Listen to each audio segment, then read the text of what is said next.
Breaking news తెలంగాణలో private college యాజమాన్యాలు సంచలన నిర్ణయం తీసుకున్నాయి. సోమవారం నుంచి ప్రైవేట్ కాలేజీలు బంద్కు పిలుపునిచ్చాయి. ఫీజు రీయింబర్స్మెంట్ బకాయిల విషయంలో నిన్నటితో డెడ్లైన్ ముగిసిన నేపథ్యంలో నేటిలోగా ప్రభుత్వం నిర్ణయం తీసుకోకపోతే సోమవారం నుంచి నిరవధిక బంద్ చేపడతామని అల్టిమేటం జారీ చేశారు.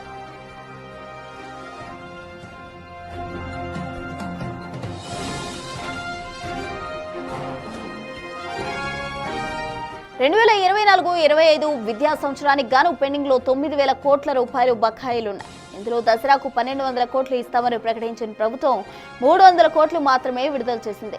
అయితే మిగిలిన 900 కోట్లపై ఎలాంటి స్పష్టత రాలేదు. దీంతో మిగతా బకాయిలు విడుదల చేయాలని ప్రైవేటు కళాశాల యాజమాన్యాలు డిమాండ్ చేస్తున్నాయి. ఈ క్రమంలోనే బంద్కు పిలుపునిచ్చాయి. సమస్య పరిష్కారం కాకపోతే చలో హైదరాబాద్ చేపడతామని హెచ్చరించాయి.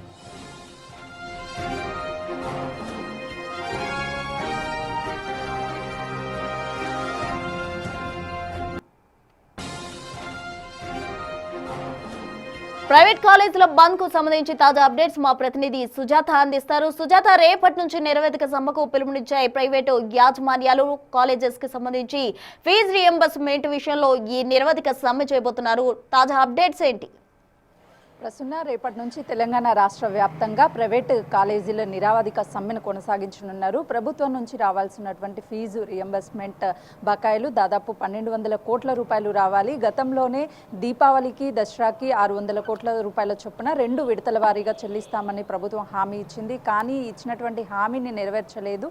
అదేవిధంగా బకాయిలు ఏవైతే పెండింగ్ ఉన్నాయో వాటిని ఏ రూపంలో చెల్లిస్తారు, ఏ విధంగా చెల్లిస్తారు అనేది కూడా ఒక క్లారిటీ ప్రభుత్వం నుంచి మాకు రాలేదు. కాబట్టి రేపటి నుంచి నిరవధికంగా సమ్మెను కొనసాగిస్తాము, మా బకాయిలు మాకు చెల్లించేంత వరకు కూడా అని చెప్తున్నారు. అయితే తెలంగాణ రాష్ట్రంలో దాదాపు 2,500కి పైగానే ప్రైవేట్ కాలేజీలు ఉన్నాయి. ఇందులో బీటెక్ అదేవిధంగా పిహెచ్డికి సంబంధించి అన్ని కాలేజెస్లోనూ విద్యార్థులు దాదాపు ఈ ఫీజు రియంబర్స్మెంట్ మీద ఆధారపడి చదువులు కొనసాగిస్తున్నారు. కాబట్టి ఆ విద్యార్థులకు కూడా చాలా వరకు ఇబ్బందులు కలుగుతున్నాయి. వెంటనే ఈ ఫీజు ఏదైతే రియంబర్స్మెంట్ ఉందో వెంటనే చెల్లించాలి అని చెప్పేసి కాలేజీ యాజమాన్యాలు ఈ నిరవధిక సమ్మెను కొనసాగిస్తున్నామని చెప్తున్నారు. మరోవైపు ఇప్పటికే ఇటు కాలేజీలకి సంబంధించి గతంలో ఏదైతే ఫీజు రియంబర్స్మెంట్ చెల్లింపులు జరిగాయో వాటిలో అవకతవకలు జరిగాయి. పూర్తిగా కాలేజ్ యాజమాన్యులు వీటిని తప్పుదారి పట్టించారు నిధులన్నింటినీ కూడా అని చెప్పేసి వచ్చినటువంటి కంప్లైంట్ల ఆధారంగానే విజిలెన్స్ని కూడా ఇప్పటికే అలర్ట్ చేశారు. పలు కాలేజెస్ మీద కూడా విజిలెన్స్ అనేది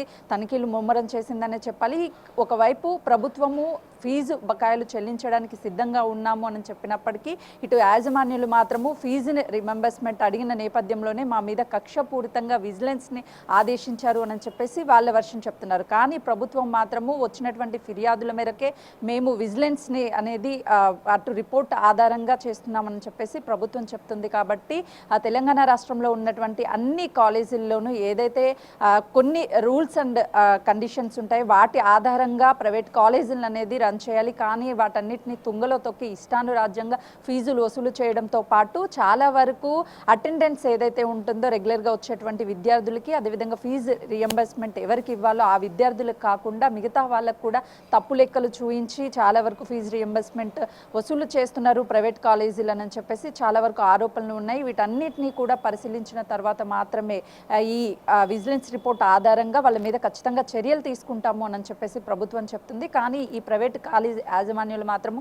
మాకు ఏదైతే రావాల్సినటువంటి బకాయిలు ఉన్నాయో వాటిని వెంటనే చెల్లించాలి, చెల్లిస్తేనే మేము ఈ నిరవధిక సమ్మెను అనేది ముగిస్తాము, లేదు అని అంటే కంటిన్యూగా మేము కొనసాగిస్తాము అని చెప్పేసి కాలేజ్ యాజమాన్యులు చెప్తున్నారు. కాబట్టి ఆల్రెడీ డెడ్ లైన్ కూడా పూర్తయింది. కాబట్టి రేపటి నుంచి మేము ఈ సమ్మెను కొనసాగిస్తాము అని చెప్పేసి ప్రైవేట్ కాలేజ్ యాజమాన్యులు చెప్తున్నారు. ప్రసన్న.